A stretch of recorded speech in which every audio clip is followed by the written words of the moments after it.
क्योंकि बिछुरत एक प्राण हर ले, बिछुरत एक प्राण हर ले, बिछुरत एक प्राण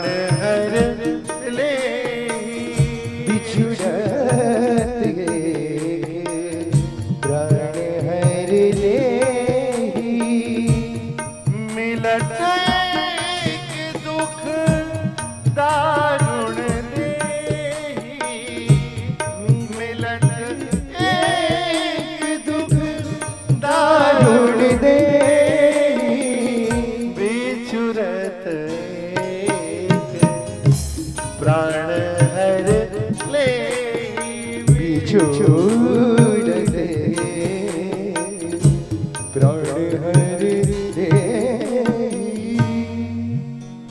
अरे वैष्णव यदि बिछड़ जाएं तो ऐसा लगता है जैसे हृदय फट गया, अब प्राण जा रहे हैं इनके साथ।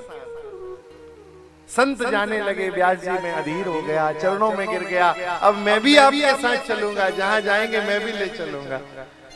मैया मेरी साधुओं के पास पहुंच गई, महाराज पति तो है नहीं, जीवन का एक ही सहारा है, इसको मत ले जाओ।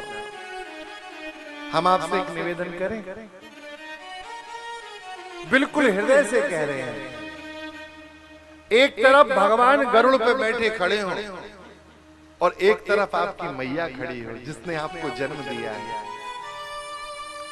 आप अपनी माँ के चरणों में प्रणाम पहले करना, मैं विश्वास से कह रहा हूं भगवान रीझ जाएंगे।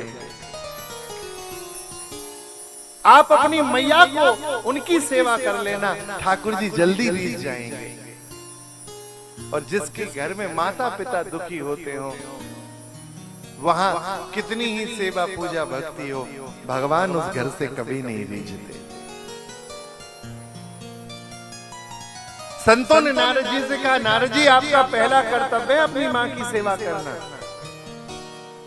मेरा नाम था रामदास, मैं संतों की बात मान के रह गया।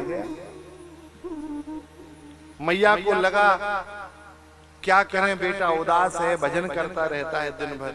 अच्छा, इन माताओं के पास और कोई उपाय नहीं है, यदि कोई किसी काम का ना हो तो सब घर के कहते हैं इसकी शादी कर दो, ब्याह कर दो, अपने आप काम का हो जाएगा।